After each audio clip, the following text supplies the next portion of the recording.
Hey, what's going on, everybody? Back here with another video. About to work on this truck here. It's got a injector pigtail going bad. It's a number 5 injector. I've already showed y'all how to take the fender liner out from my maintenance video.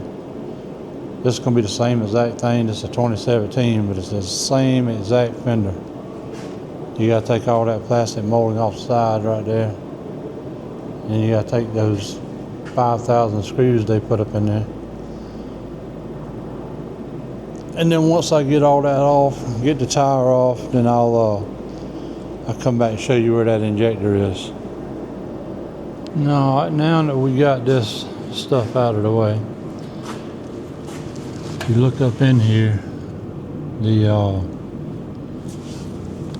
fuel injector is up under this cover right here. Take this 10mm bolt out and you can slide it out from under there, and I'll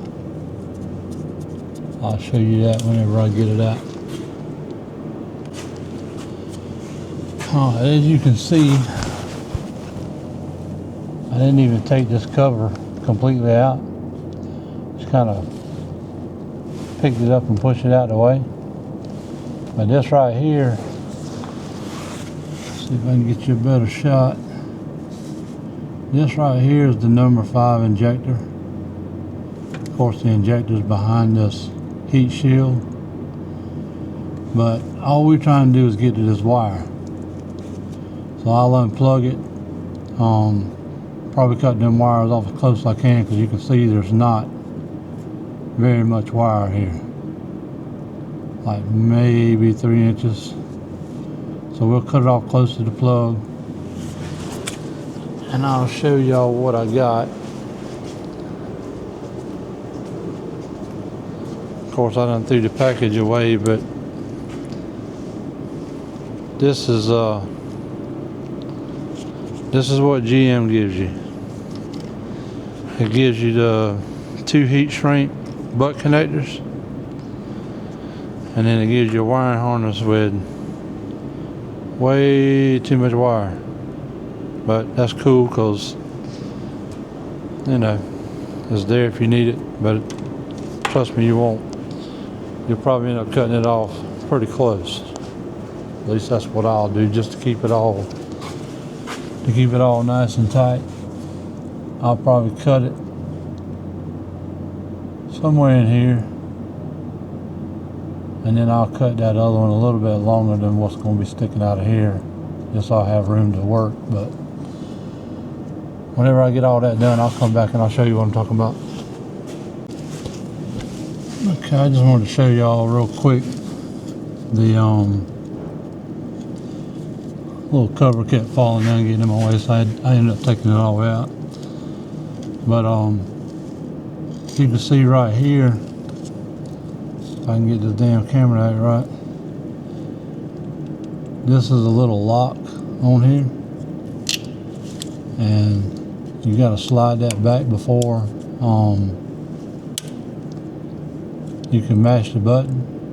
But that right there is what releases the plug, and then you should just be able to take it right out. Of course, I'm trying to hold the camera and do this with one hand, so let's see if we can do it. Yeah, there we go. Figured I'd show you that, because sometimes people don't explain how these locks work, and they can be pretty aggravating. So just figured I'd show you that to help you out. I'll be right back. All right, everybody.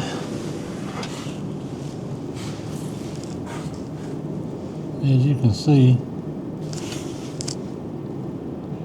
I have me some of that fancy ass cloth tape. I put that on there because they had cloth tape on there before, so figured I'd go back with what they had. I was thinking that maybe they had it there for heat reasons, but I mean, there's a piece of plastic on the line. Maybe that's heat resistant material. I don't know. But anyway, I made the wire a little bit longer than it probably had to be, but you know, you never know when you're gonna have to come back to this. But this truck's has some other issues too. It's not just that injector pigtail that went bad. We've also been having some problems with the def. If you look, let's see if I can get a good picture of it. Let's see. Okay, that right there. That is the DEF injector. I replaced it the last time, and the truck ran fine for probably a little over a month. Then it came back with the fuel injector not firing like it's supposed to, I guess. It basically says it's a misfire, so that's the reason we're changing this. We're going to clear the codes. We're going to force a regen on it because the DPF is showing like 80%. Evidently it hadn't done a regen in a while. So we're going to do that, and we'll see what we do from there. Or well, I'll come back and let you know if that was successful or not. Okay. She is definitely running a lot smoother. So evidently the pigtail was a problem, and the reduced engine power is gone off the dash, so that's good. Now I'm going to see if we can clear the codes and do a what they call a service regen. I got to get it out here in a place to where nothing is around the truck because it gets really hot when it's doing it. I think they said the temperature coming out the exhaust gets up to like 1200 degrees. Something like that. Could be wrong. Anyway, let me get this computer hooked up and we'll see what we got. Okay, I cleared the codes. One of them didn't clear. It was the anti-lock brake code.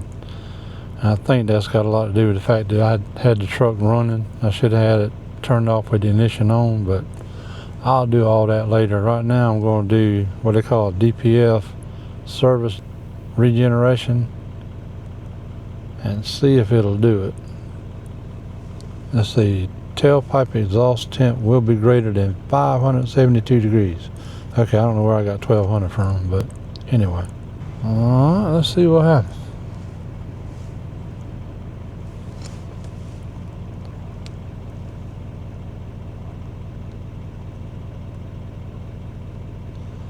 I'll turn it on. As you can see, she is revving up. Just wanted to come back and let y'all hear how this thing does a regen. Well, a service regen. Normally a regular regen, you don't even notice it because it usually does it riding down the road, but if you look right here, I don't know how well you can see it, but the particulate filter soot accumulation was at 80% and now it's down to 20. And probably still going to come down a little bit. Yeah, down 19. It definitely needed a regen, so anyway, I'll be back. I remember now what was 1200 degrees. It's the EGT sensor. Exhaust gas is showing 1170 degrees, so that's what I was thinking about before. Alright, she's starting to idle back down. The soot accumulation percentage now is at 3%. 2%. That's crazy. Definitely needed a regen. Nope, doing something else. Might be trying to cool everything down.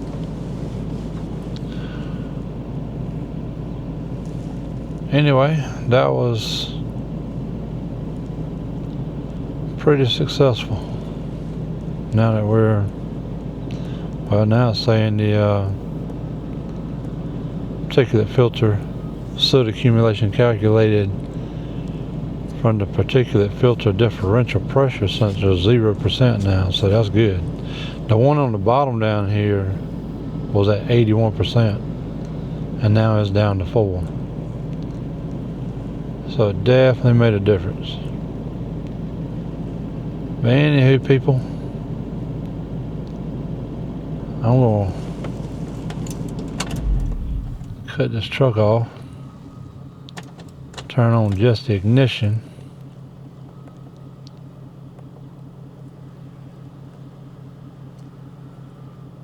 see if I can clear these codes out. Okay, it's showing all the codes were clear, so let's turn it off and give it a minute. Crank her up, see where she's at. Oh,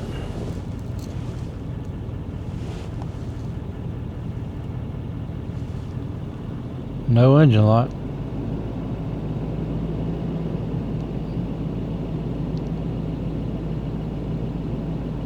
Yet. I'll probably take it for a drive tomorrow and see, make sure everything's good, but that's probably going to be the end of the video. I do appreciate y'all watching, and hope you'll like and subscribe and continue to watch the videos. But that's going to be a wrap for today. I will talk with y'all later.